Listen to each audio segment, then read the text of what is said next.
Hello everyone, Nick here. So welcome to the creation of Seka. What you see here is what we will be creating in this workshop. We will start with part 1, MockUp and Ideation. So this is very rough, just getting some ideas out. This will be all in ZBrush. So without further ado, let's jump right into it. A ZBrush sphere is probably what an empty canvas is for artists, or like a blank piece of white paper is always like, damn, what do I do? What do I draw? Where do I start? So for me, I know I wanted to do some hard surface sculpting.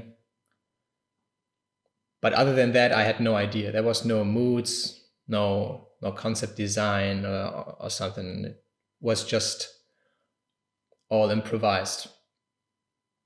And the overall idea for me was to get comfortable with the tools again. It's not meant as an excuse, but I haven't sculpted for quite some time, a couple of months actually. So I wanted to get comfortable with like the most standard sculpting brushes in ZBrush. And I will get to that at a later stage where I explain what brushes I use, because I think it's really cool that you can achieve a lot with just quite a few. So that was like one idea I had in my mind, just get comfortable. And I didn't want to have like any reference to work with. I just wanted to focus on creating. You know, I just wanted to stay in that zone where I just create. I don't think too much. And there's also another advantage to not, to work without references is that you see your own weaknesses. You see what your own visual library lacks, what you do not know.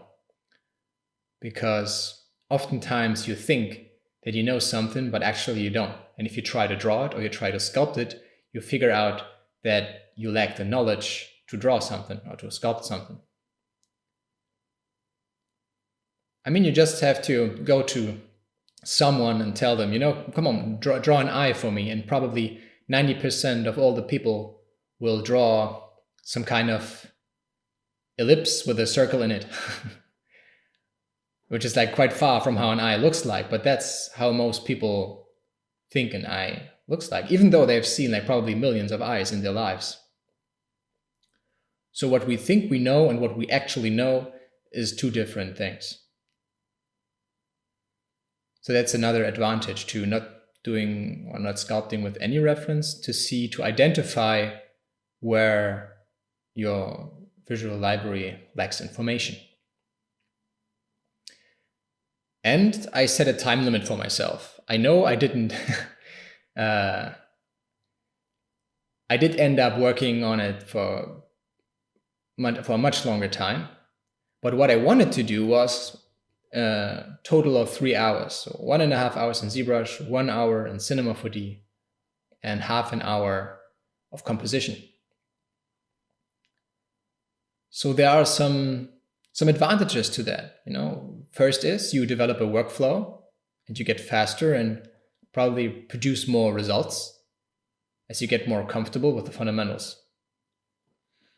And my opinion is that it's better to have like 4 artworks in a month that are like 80% done instead of 1 artwork that is 95% done. Because you're never really done, right?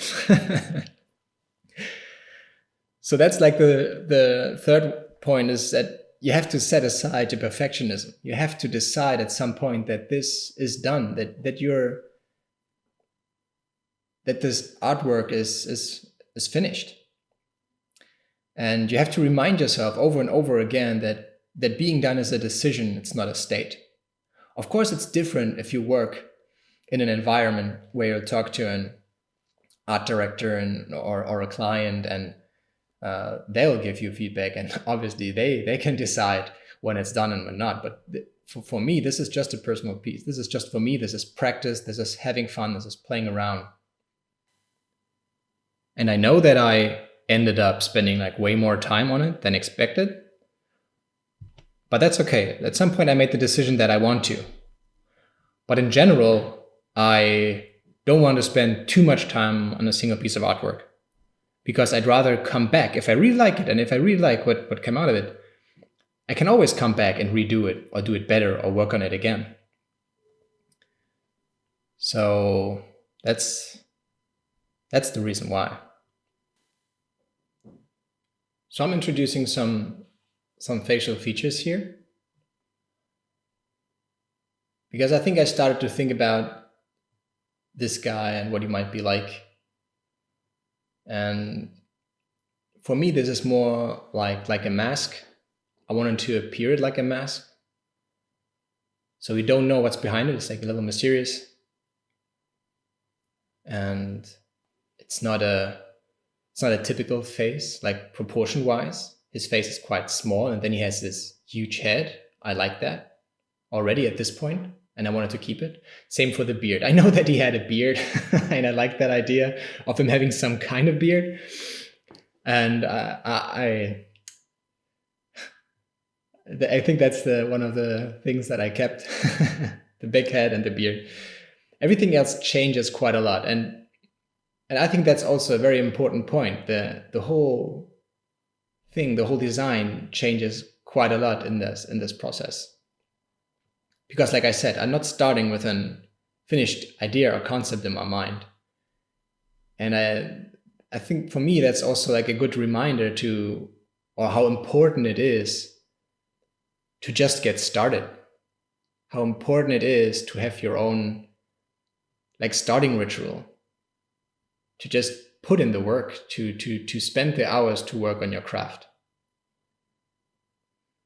And I think that is like one of the most important parts. I know that I myself sometimes think about stuff way too much and how I could do it, and I probably sometimes I build a whole character or a scene or whatever I'm working on in my head, and sometimes that work you get faster, sure, because you know what you want to do, but it also limits yourself. It limits what you can do, because a lot of stuff just happens. It's like these little happy accidents that occur when you just create, when you keep creating, when you are in this playful state. I think that's what it's about. You want to get into a playful state where you try out a lot of stuff, and this is how you come up with cool ideas or new forms and shapes.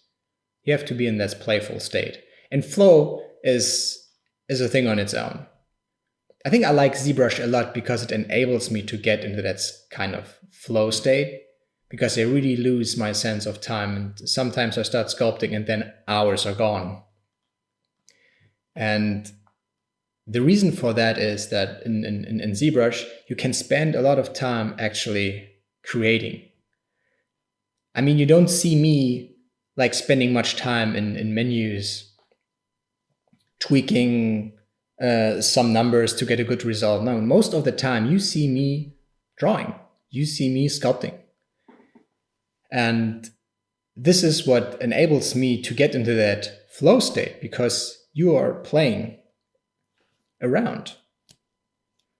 And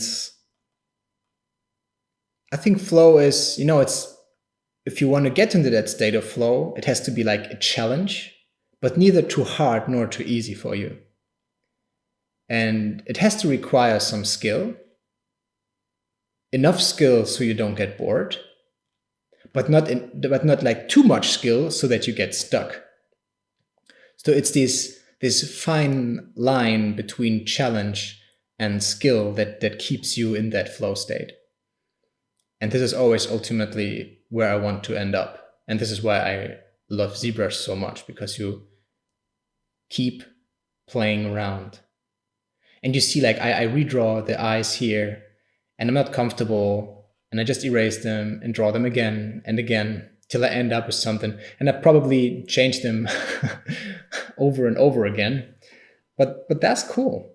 I like that, because it's all about this playful state and how you get there.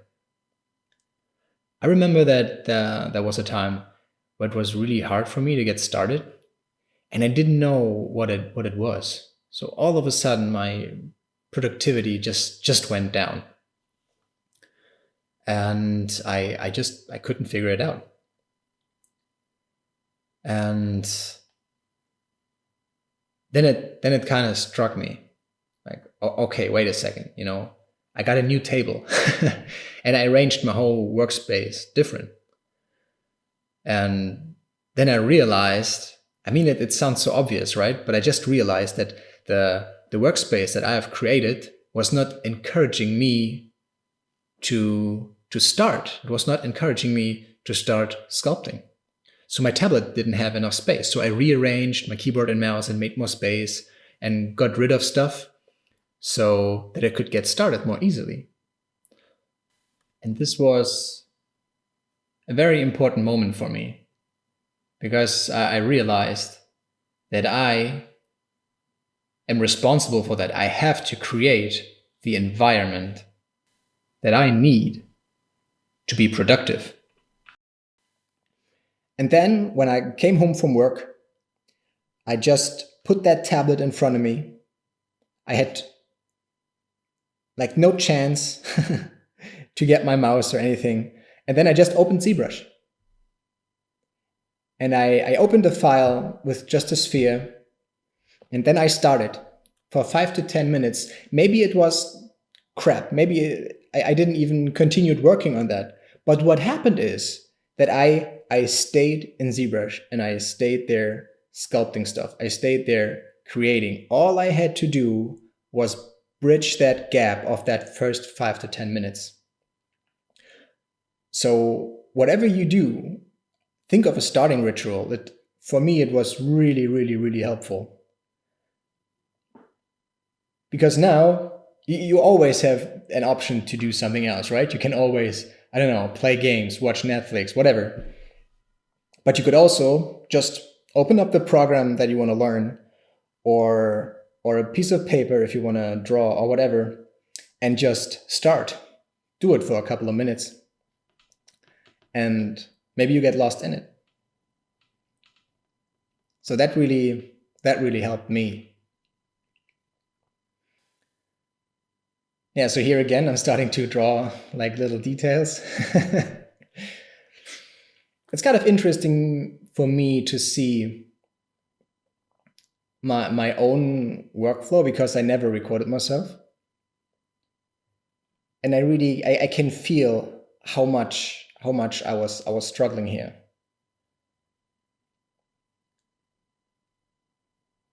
But it's also nice to see, because I know that at some point I was able to overcome it and really get something done. And then on the other hand, I said to myself, as long as I was having fun, who cares if I was slow at this point? Who cares if I made mistakes? Because I really worked on masking and the brushes I wanted to get comfortable with. That's all good and all fine. Don't be too hard on yourself. I also have to remind myself a lot of that. Don't be too hard on yourself. You can push yourself quite far, but also appreciate what you've done already.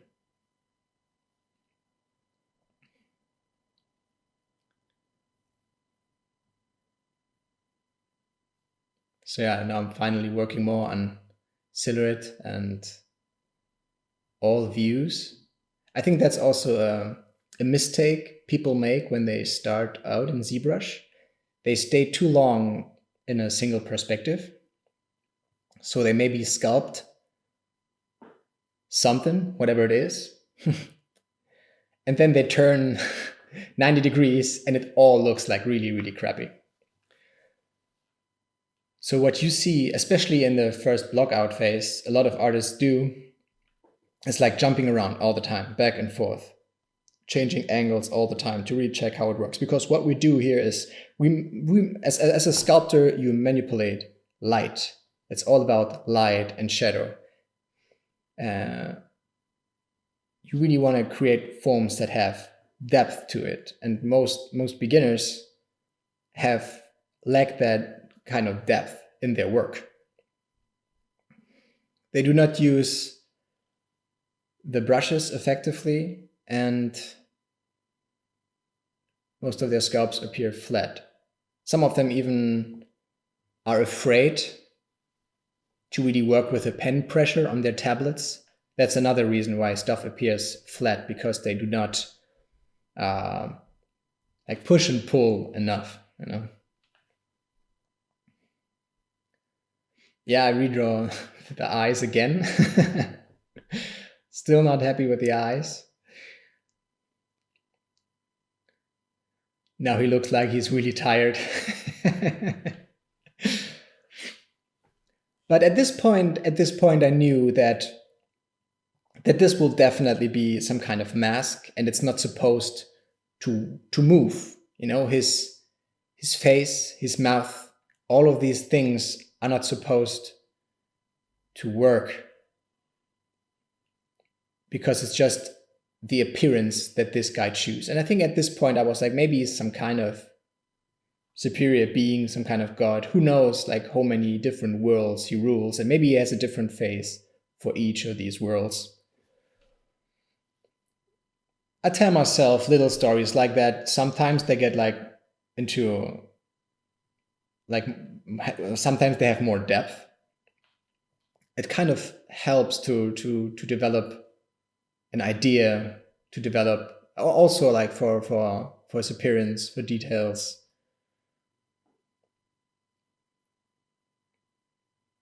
So I wanted him to appear superior. It's not quite working right now,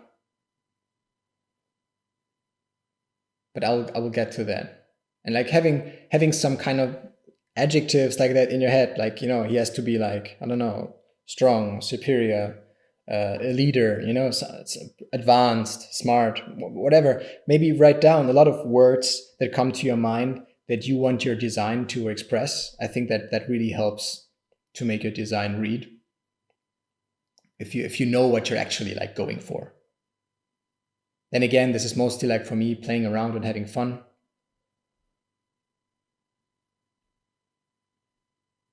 I'm getting into details again. Oh, Nick, that's not good.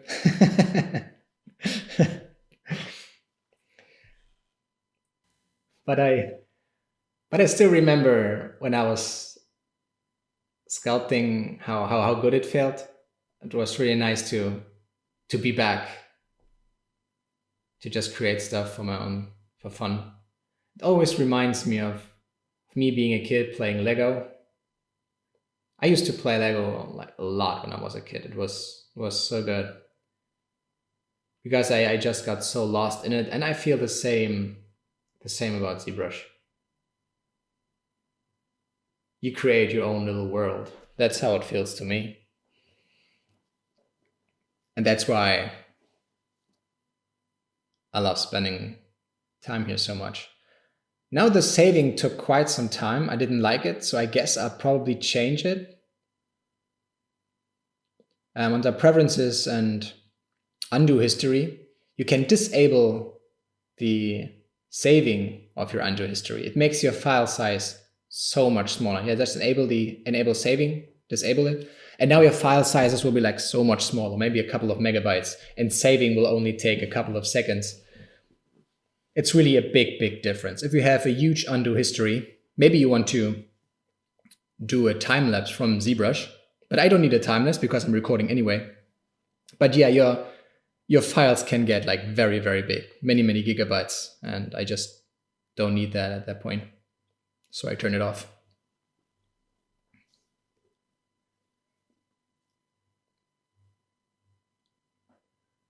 So tweaking here and there. I use I really like the fact that at any stage you can go to your model and tweak the proportions to your liking. Always look at it from different angles and see what works and what not. The move brush is just perfect for that. So I did a little BPR render here to get a feeling of how this head reads. So I just changed the strength to something between like 7 and 8, 0.78, because I don't like this 100% black shadow. and just tweak the angle to your liking, and you get a good idea of how it will look like on the lighting conditions. Because what I have here is a matte cap. It just fakes how light could work on this object. So now I'm getting to the torso, and I should have done that way earlier because the face is quite detailed right now, and I should have edited that torso way earlier. But I think it's a good opportunity to show you the brushes I use the most. So here's a little overview of those 6 brushes. And right now I'm tweaking a lot with the move brush to see what works and what not, how to keep that line flow he already has in his head, but I guess I get to that flow later.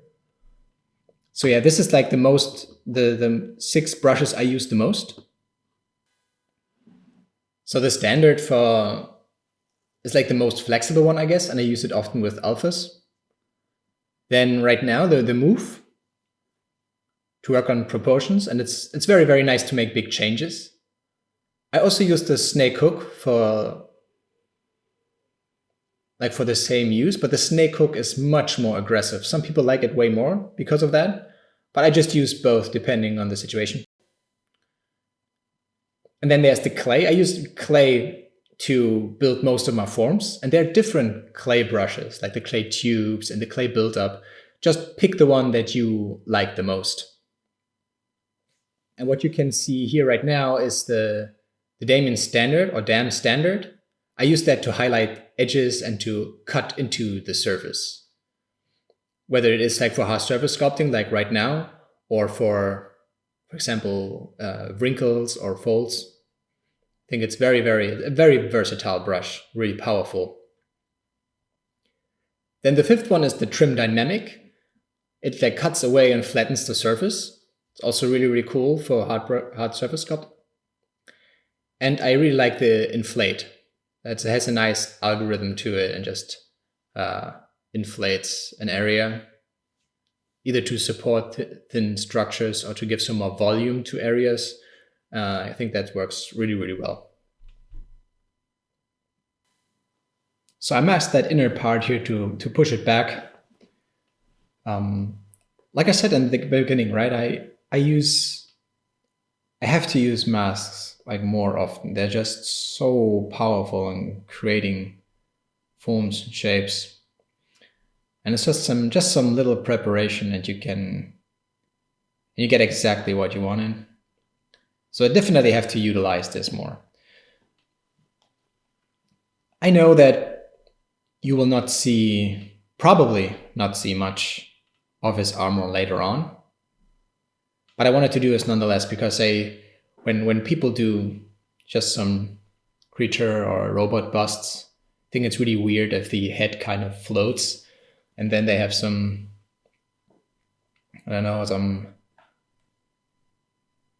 gradients or so in Photoshop to cover it up. So it's not a lot of work just to give him some armor here as just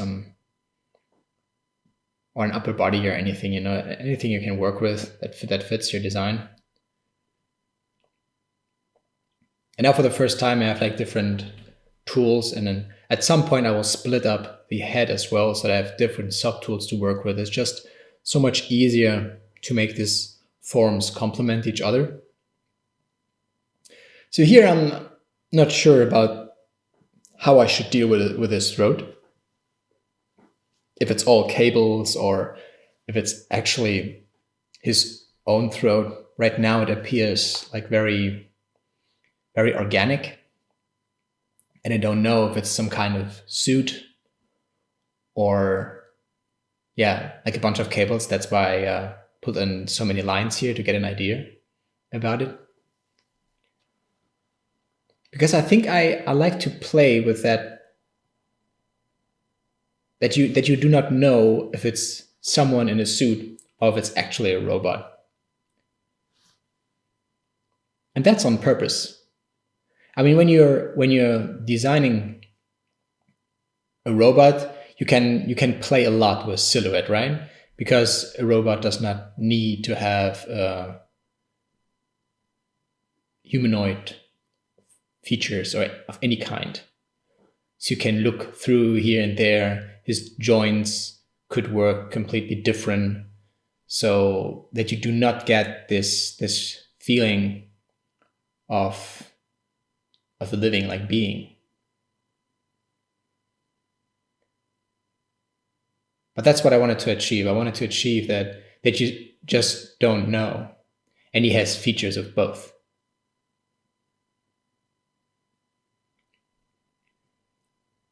Actually spending some time here to tweak the side of the head and the back of the head. I know that you won't see the back of the head, but you will see the sides. And if you pay attention to the rendering in the end, you see that there's not much going on the sides.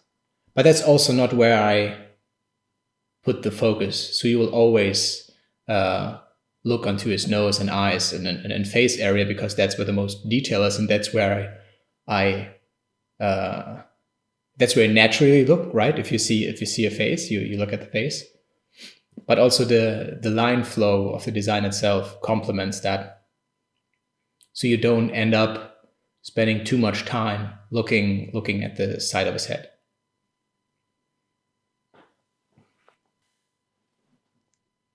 So I think that I reached that point where I was quite happy with what I got. So I just tweaked a lot of stuff here and there to make the lines flow better. And I think even though I change like quite some stuff, the design or the design language of this piece stays about the same. So I think it's a quite good moment to maybe stop here and introduce what the design actually looks like, or what kind of lines I'm talking about the whole time. So let's stop here and just quickly paint over it. So the foundation of this design is this X shape, and it gets complemented by his head and how the torso flows, right? So we have some big X shape. And also the form of the head and the beard works that way. Then I got this shape around his eyes, mouth and nose and forehead, and then some lines for the torso itself. So you could say that this is the design, and it won't change much throughout the process. So let's continue sculpting. And you see right away that I'm pushing the silhouette for that X shape even a little more.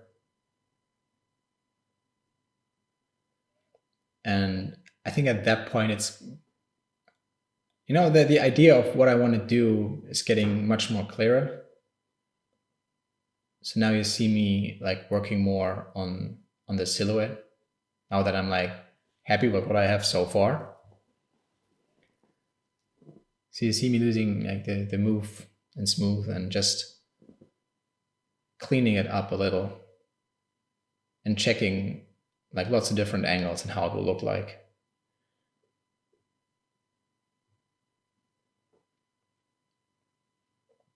And you see me tweaking it here and there and then deciding what looks best. So it's not like the same, right? It's not all done in my brain already. I'm just trying stuff out and see what works best for me. So now I want to push this edge out a little. So I mask it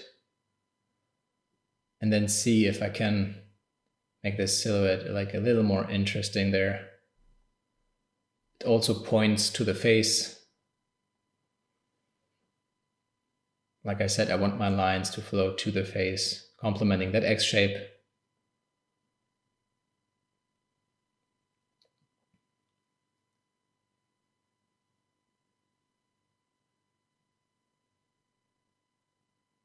Getting quite lost here. I was spending too much time on it, but it's okay.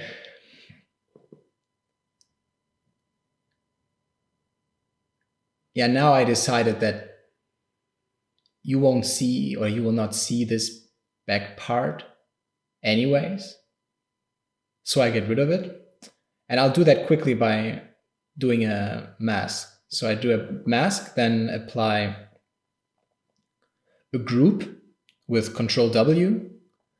And then I just selected that group, made it invisible. and deleted it. And now I just close holes and can, merge that all together, paint over it. That's the power of Sculptris right there. All the other topology stays the same, and I can make such a massive change because the geometry in that area changes, but everything else stays the same. So at this point, I know that I will model the second part, or like this, the continuation of this form, like his horns or his hair or whatever it will be, in Cinema 4D. So that will be like an asset I'll create later.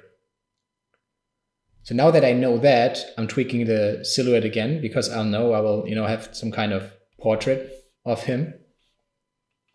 So we'll probably like something like a 3/4 view or something like that. And that's why I'm trying to figure out what you will see and how the silhouette will read. So that's what I'm doing here, tweaking the silhouette, nothing else. And I'm also starting to think about how will I split up this mesh, because that will be the next step. I will split this mesh up into several subtools, and then I can really. I think this is a really important part where it all comes together, where you really try to blend all these forms into each other. So now it's like a basic idea, and it could probably be more rough. I think some of the parts have like little details that don't really do much. And yeah, now I'm starting to split it up. So I'll do a mask, same like before, but now I'm keeping it. And now I assign just a quick poly group, close holes. It's okay for a part like that. It really depends on the geometry if you can do it like that. But there's also the extract function in Subtools. So there's like many ways to split it up.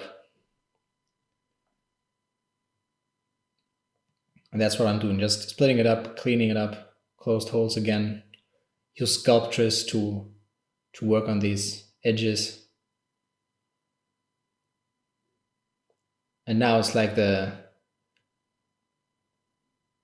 very important moment for what parts I'll keep together and what do I split.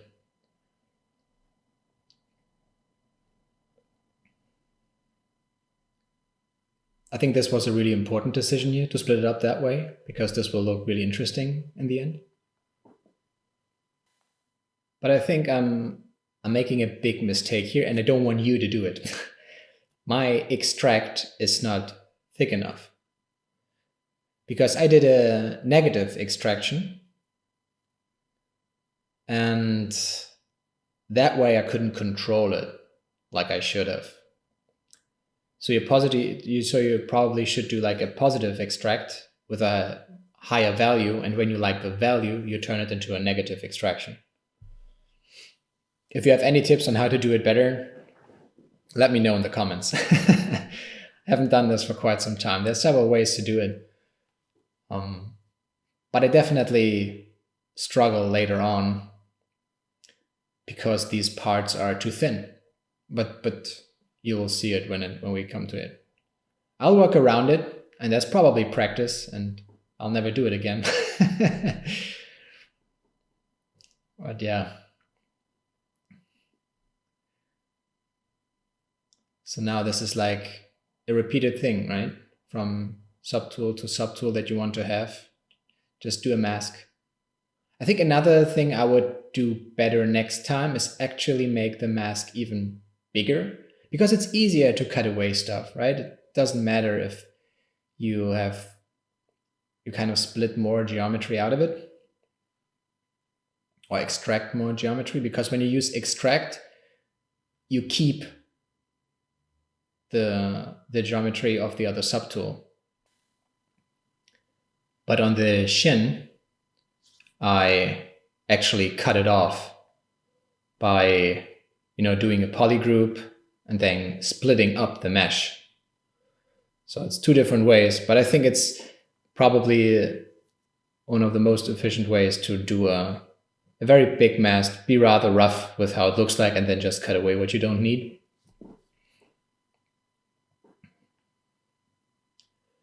So this is why the face looks a little funny right now concerning the shader, because the shapes overlap each other. That's why it looks that way.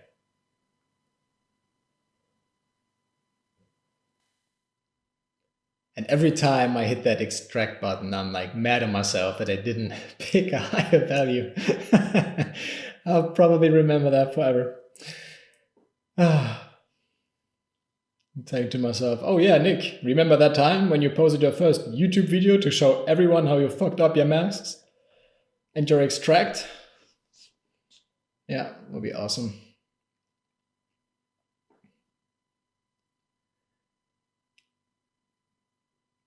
But I think I got faster here for every time I extracted a subtool, a new subtool.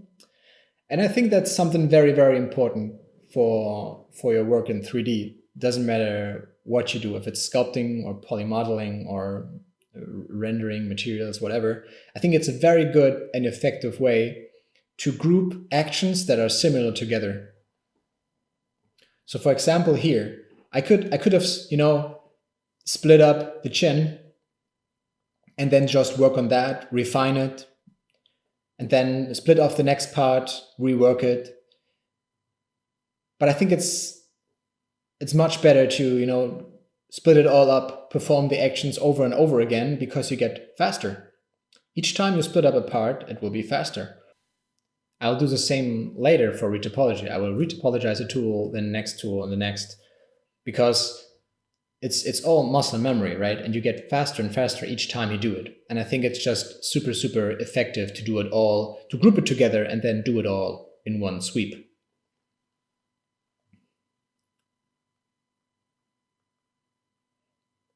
So now next part, the head. And at this point, I'm not happy with how that part looks like. But I felt that there won't be like a super big change, just little things to not make it appear like a huge sphere or something sitting on top. But I'll get to that later.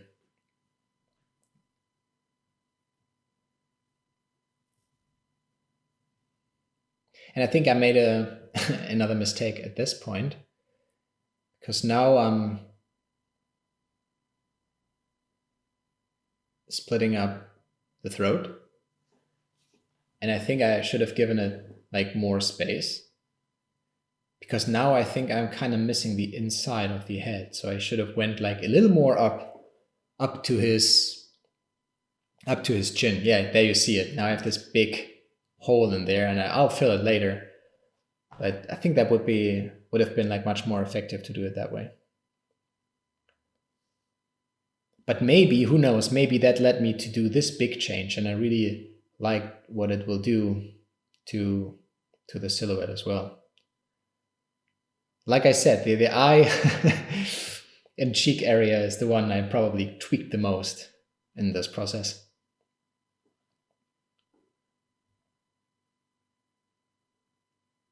But I really like the fact that it all feels so fluid, that I don't feel like I have to do, or I can't go back at some point, right? And there you see it, it's actually fucked up the geometry a bit,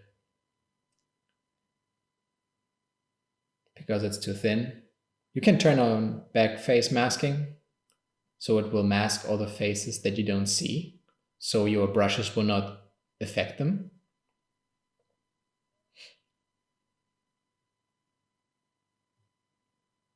So I'm just cleaning up the edges here, and you see it again, it's very thin, makes it harder. I would have probably gone for a value that's like 3, 4, maybe even 5 times as much, just to have more to work with. For the eyes, it's okay because I have other parts overlapping it. You know, the eyebrows, the nose, and the cheeks all overlap that area, so it's not that bad for this part, but in general, I would do it that way.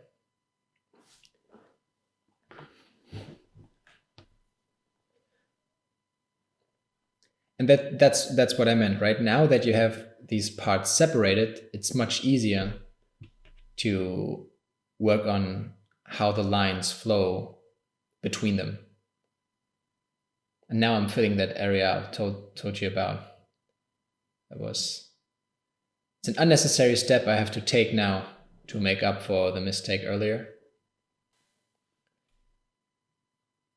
And this might look like really weird for you because now the side is like completely open. But I knew that I would probably deal with that in Cinema 4D anyways. You know, with how the throat will work, I think you won't see most of the throat or that lower jaw part. At this point, I even considered modeling the whole cheek area in Cinema 4D with polygon modeling and not sculpting them at all. The quick save here.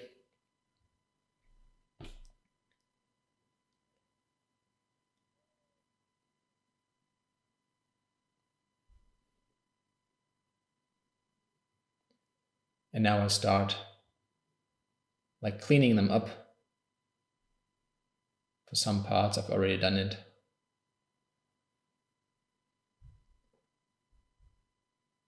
And it's also one of the reasons why Sculptris Pro is so powerful.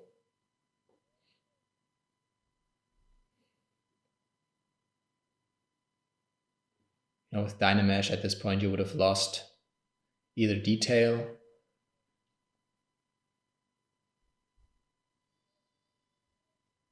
you wouldn't been able to like go back and forth so smoothly.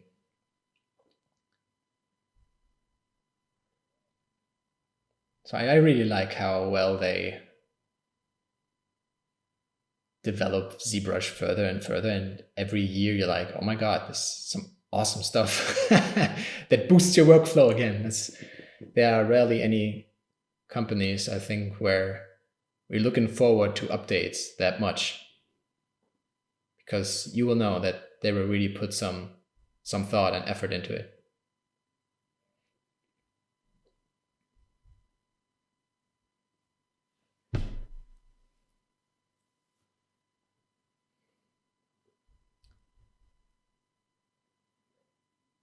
So I'm actually starting to refine it here a little, but I know that this will be like for the next part, the refinement. So I stopped myself there and continued to just cleaning up the meshes. Like I said before, right? I really want to do the same steps or the repeated steps one after another and group them together. And again, I've got a problem back there because the geometry is too thin.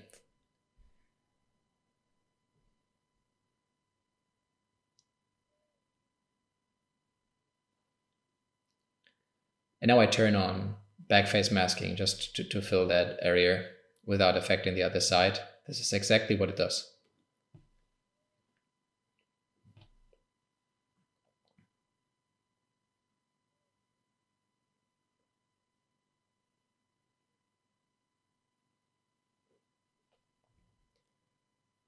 Yeah, but still not happy at all with that shape.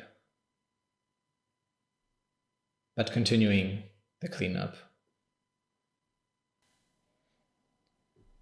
And I know that this part is like quite repetitive, and I even thought about speeding this part up because it's almost the same for every part, you know, cleaning it up. Because I won't do like much refinement here. That's for the next chapter. But I decided to not speed anything up and show you the whole process, because like struggling is also a part of the design process. And sometimes you don't do well, sometimes you make mistakes, but that's all okay. You will learn from that. My next sculpt will probably be much more smooth. And that feels very rewarding when you look at it that way. I mean, I'm still happy with how it all like came together in the end. And it's kind of funny to see what I went through. But I think that's a problem in general, that you only see like the polished work of people, probably the work of people who have done this job for like many, many years, and they worked on their craft for many, many years. So what you do not see is the hours they put in to get there. What you not see is how much they struggled. You don't see the plateaus they had to fight through.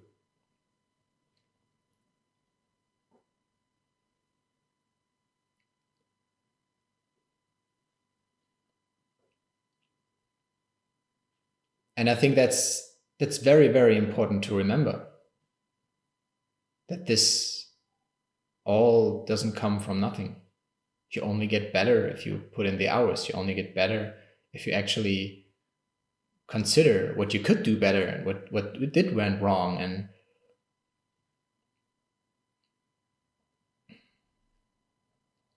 I know I even had people like on Instagram who wrote me and said like, why do you have like a couple of thousand followers and I don't? My art is so much better than yours. And I'm like, damn, your problem is somewhere else. Art is not about like being found or having followers or whatever. I think probably most artists will spend their lives creating stuff and will never be discovered.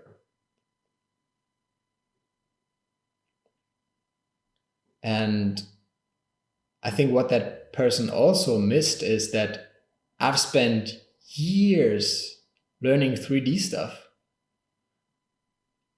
And when I was still employed at a company, I know that every night I came back home, I did 3D stuff. I did sculpting. I did workshops for ZBrush and Cinema 4D and whatnot to get better. I put in so many hours to get better. And then what some people do is like look at my stuff and then they think it's unfair just because maybe I get a feature here and there, a couple of thousand likes on a post, but that doesn't matter. It matters how much you love what you do. And I think people always will respond to that. And therefore, it's important to show that we struggle too. It's not all easy. It doesn't all come from nothing. That's a fairy tale.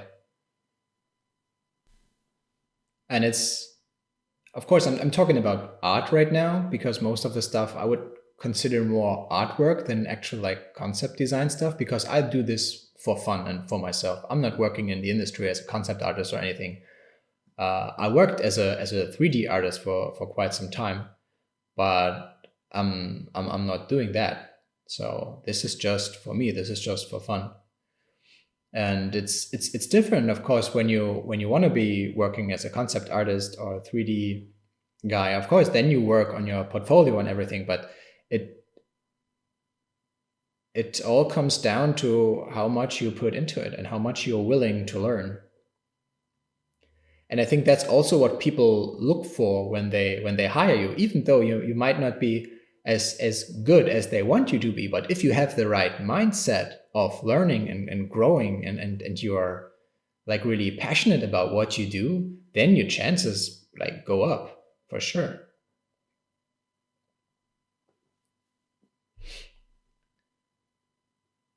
But yeah, this is why I like share all of it, to show people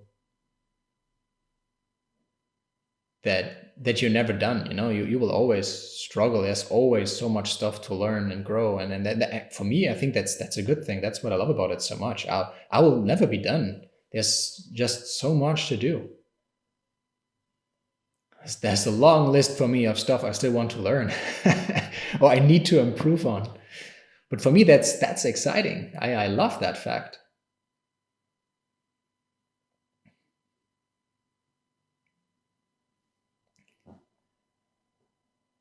And again, like getting a rough idea of what this part could look like here. More refinement will be in the next part. But I think it's okay. It's not that I'll spend too much time on it.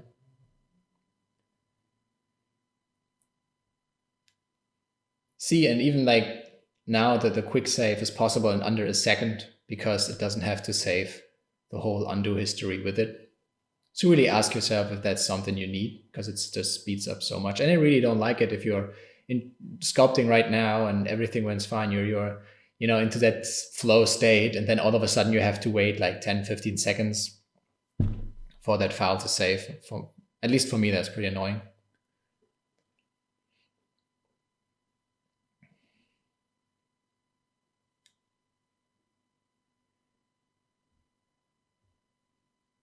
And I think it's also good for you when I show my stuff this way, that you see my mistakes and can learn from it as well. You don't have to do them on your own. But you will have to do a lot of mistakes on your own. Don't get me wrong. That's just how it is. But I had a teacher, and I really loved what he said to me, and that really made a big difference in my life so far. He said, "Man, fail, but fail fast." That really made a huge impression on me. Like, it's okay to fail, but just do it faster and move on.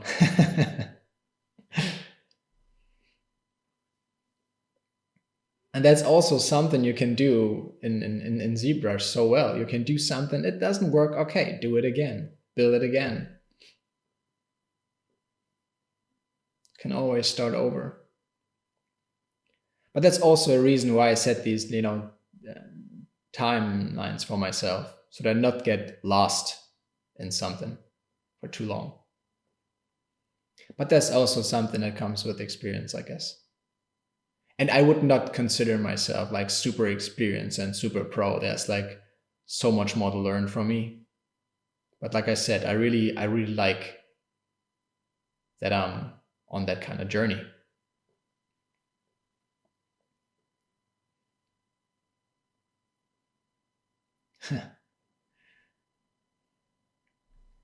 So quite some tweaking here. In general, I think it's really good to separate the lower and upper jaw from each other. It makes like modeling, sculpting much easier to work with. But of course here it's split up even more, but just in general.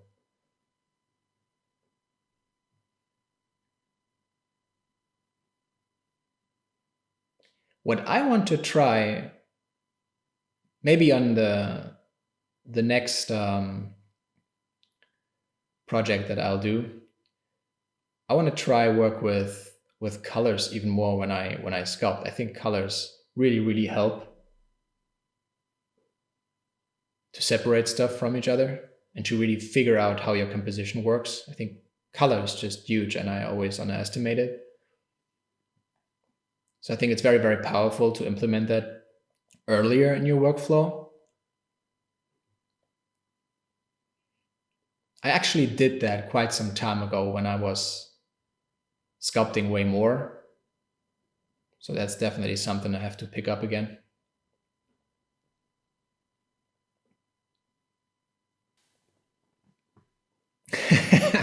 and back to the cheeks. Yeah, I was not happy with that whole eye and cheek area for quite some time. But I think it's also like very, very interesting because that's a puzzle you have to solve. I really like that how that whole thing evolves, right? It's got its own design language over time. And now you're trying to like piece it all together.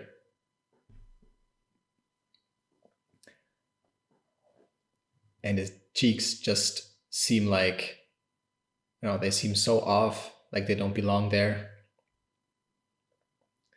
And at this point, I actually decided to use Go Z and switch to Cinema 4D.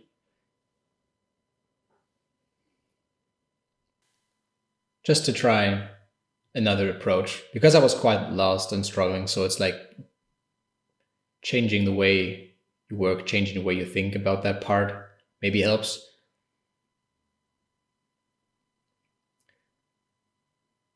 So Cinema 4Z, Cinema 4Z, Cinema 4D has this thing called volume measure. And with the volume measure, you can blend your shapes with each other in a very cool way. So it converts your whole geometry into voxels. That's what you see here. And you can change your voxel size, and then out of that, you will create a polygon mesh again. So that's quite cool. And I wanted to try it. I haven't played with it much, but I just wanted to see if I can come up with a form that works better. Because even though it's not there anymore, I still want this guy to have a beard, right? So I'm thinking about, okay, how does this transition from cheek to beard work? Because it's all hard surface. And I think in the end, I'll solve it in Cinema 4D directly. But here, I just, trying to do something else, trying to play with it.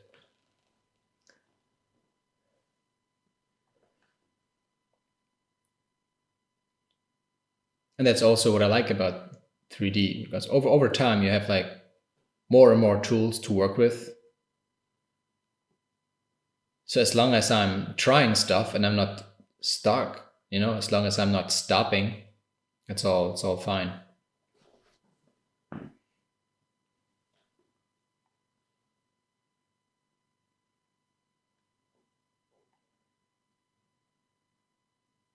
And I think that this tool is overall very powerful, but I haven't used it much yet. I definitely have to utilize it more. Another thing on my list. Yeah, you see, it's pretty long. That's where I have to do more. I have to create more. Yeah, but for now, it's important to do this workshop for you guys, which is also like very, very exciting for me.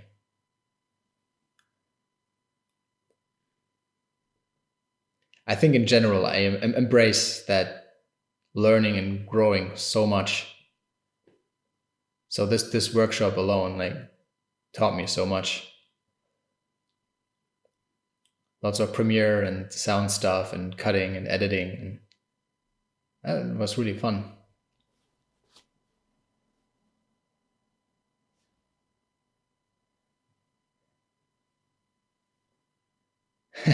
I tweaked it for quite some time. I don't even remember that. And the funny thing is that I'm not even using it. But again, I'm sharing it with you guys because it's all part of the process. And now I converted it to a polygon mesh again. But I can still tweak it.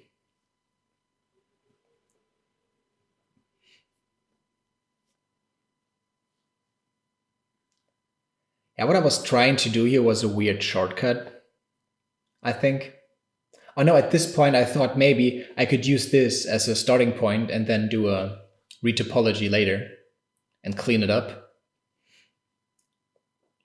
So all this little cylinders sticking out would just be there for me to build on top of it later.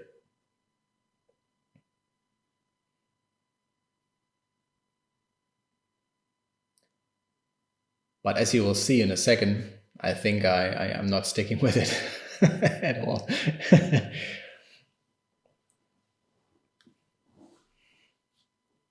But then on the other hand, you can say that, well, this changed how I perceived this shape and what I could do with it.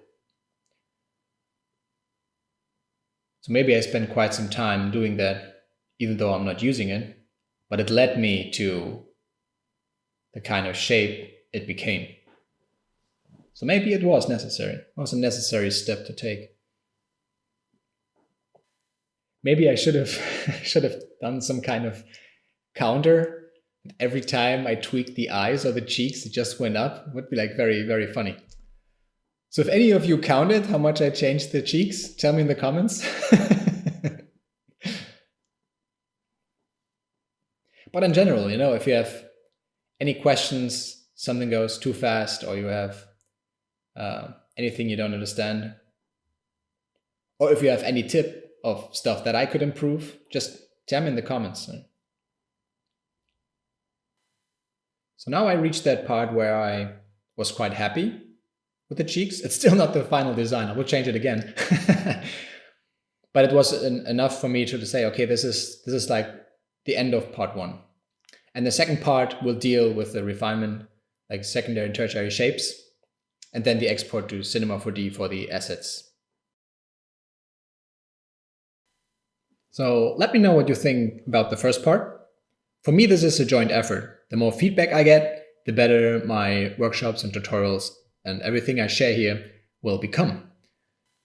So thanks for following along. I really hope you liked the first part. If you liked it, hit that subscribe button and see you in the next video.